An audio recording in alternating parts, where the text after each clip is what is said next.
Welcome back to the channel. Today, we will be rating all NFL head coach hirings during this past cycle. Starting off in New York with John Harbaugh, I'm going to give the hiring a 7.5 out of 10. I believe Harbaugh can make this Giant squad more competitive next year.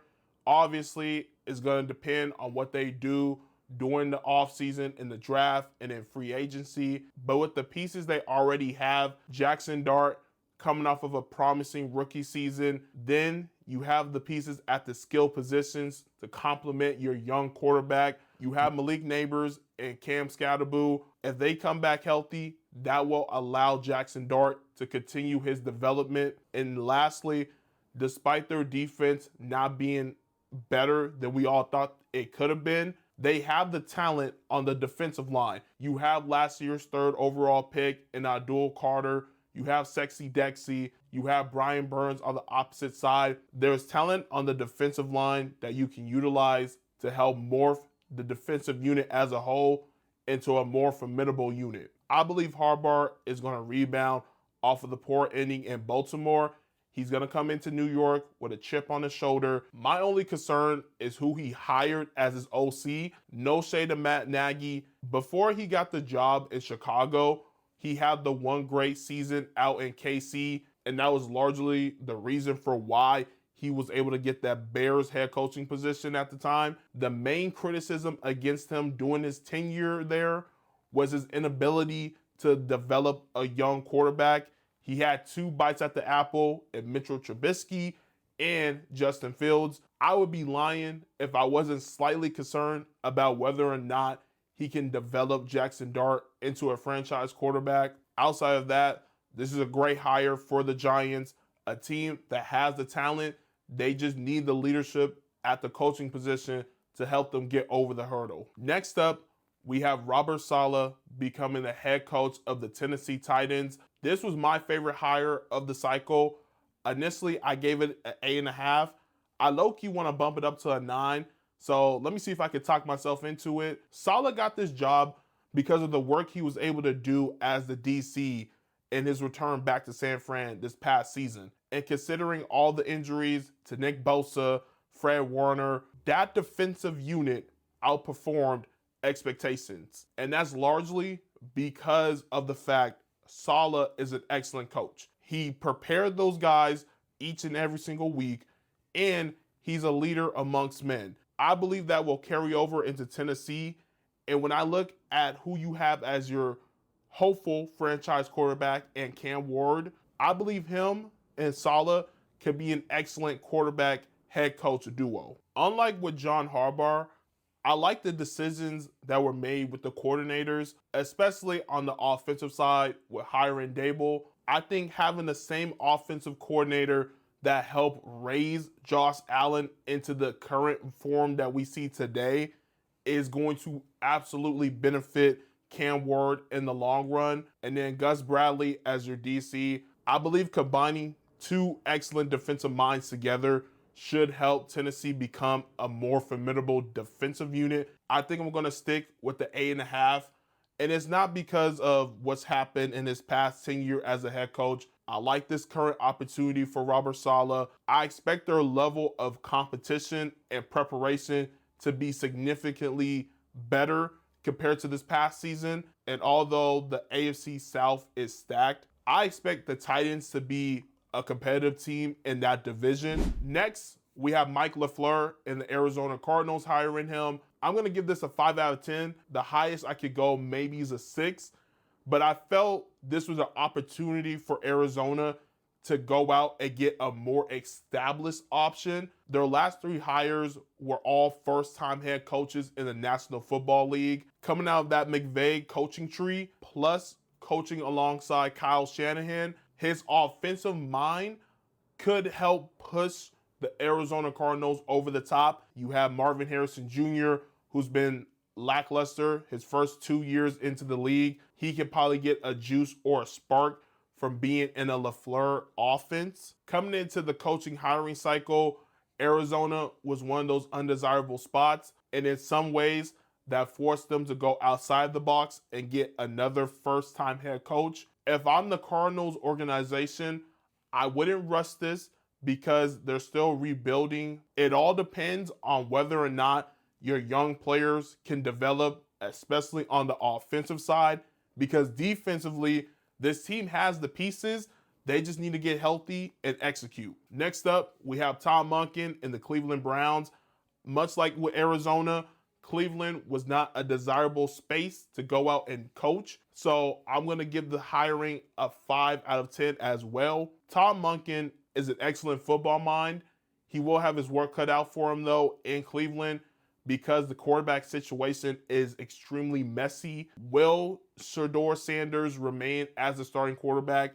And do you continue to develop him to be your franchise quarterback going forward? Or do you stick with Deshaun Watson, someone who you are financially committed to, and hope Tom Monken can help rejuvenate his career? I believe Cleveland will remain as a scrappy, competitive team. It's just, unfortunately, the Browns are one of those organizations where they go from coach to coach. And I see that being another situation here with Monken. Jeff Hafley and the Miami Dolphins, I give this hiring a 7 out of 10. I felt this was the ideal hire for the Dolphins. Going into their rebuild, they needed a head coach who has experience with coaching young players.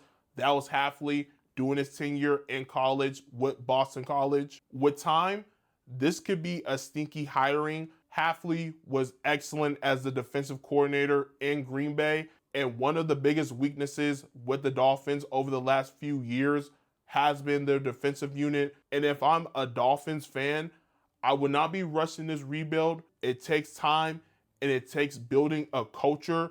And luckily, Jeff Hafley is the guy, in my opinion, who can do that and help rejuvenate a Dolphins organization and fan base. Kevin Stefanski and the Atlanta Falcons, I gave this a 7 out of 10. Kind of a boring hire for me. I would have loved to see Mike Tomlin in this position, but it feels like Tomlin is taking some time. Maybe we'll see him come back next year. Stefanski is a former 2-time head coach of the year, and when it comes to the floor of this team, I think he will help them reach that. In terms of the ceiling, that's where I have my doubts. The Falcons roster is hella talented. Defensively, they shocked a lot of people, and they proved to be a very formidable unit.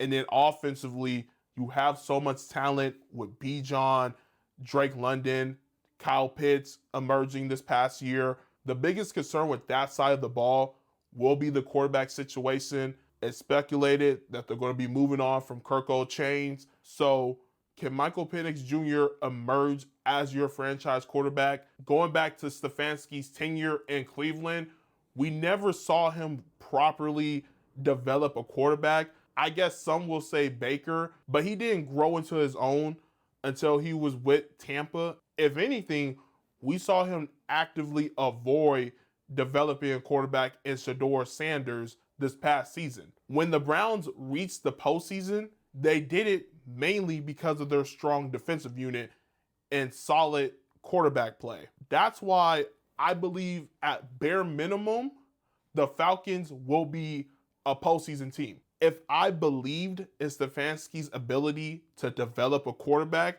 I would be much higher on this hire and this team as a whole right now at this stage of the offseason. But the expectation is for them to have a much deeper postseason run, and I just don't believe that will come into fruition. Next up, we have Mike McCarthy and the Pittsburgh Steelers. I'm going to keep it a stack 50 with you guys. I'm giving it a 6.5 out of 10. I just don't see a world where the Steelers are going to be a much better team. They're going to finally win a playoff game. They're going to make a deep postseason run, because the issue in Pittsburgh has never been coaching. It's been the front office inability to go out and get a quarterback. They've been trying to put a bandage on this quarterback situation, and that's been the main reason for why they keep falling short. And this is no disrespect to Mike McCarthy, because he's a well-respected coach.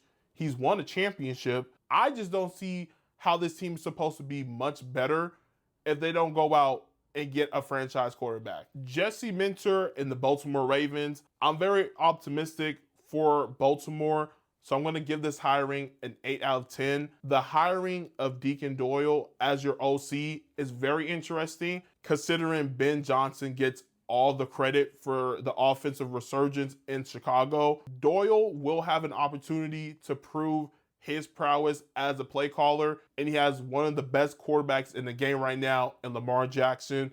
If he can work with him and the offensive pieces they already have, the Ravens should be good.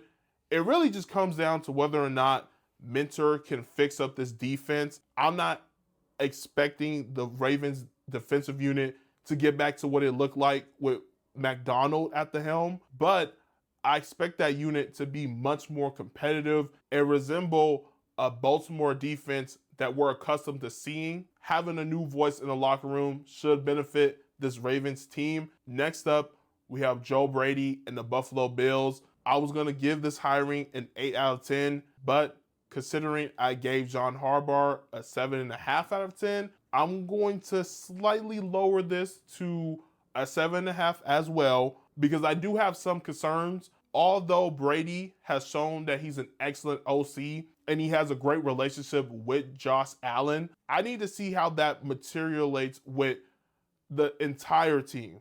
Because when you're the head coach, you're not just solely worried about one side of the field. His work as the OC is why he got hired, and it will be expected of that offensive unit to remain in the top 5, bare minimum top 10. If you're the Buffalo Bills, you're taking a huge gamble in having a rookie head coach, considering this team has been on the precipice of reaching the Super Bowl. I understand wanting to get a new voice in the locker room, but I don't believe it was Sean McDermott's fault. The shortcomings of the Bills this year were primarily due to the front office inability to go out and address their weaknesses on both sides of the field. When you have Josh Allen as your quarterback, there are expectations to compete for a Super Bowl every season. If he has the right pieces alongside Josh Allen, this could end up being one of the better hires of this cycle.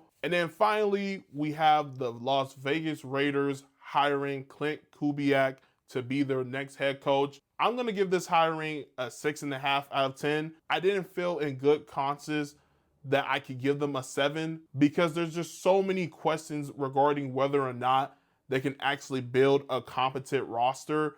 We've seen just alone when it comes to the head coaches, they can't stick with one guy. That alone has me concerned for Clint Kubiak because Al Davis has a short leash on these head coaches. And as it currently stands today, the Raiders are not an organization that is anywhere close to reaching the postseason. They have to let Clint Kubiak cook, let this whole entire team simmer as they go out, get the pieces they need. More than likely, they're drafting Mendoza in the draft this spring. Stick with that plan and then make sure you can get the pieces to surround him with. And that philosophy should apply to the whole team in general because you can't rush this rebuild.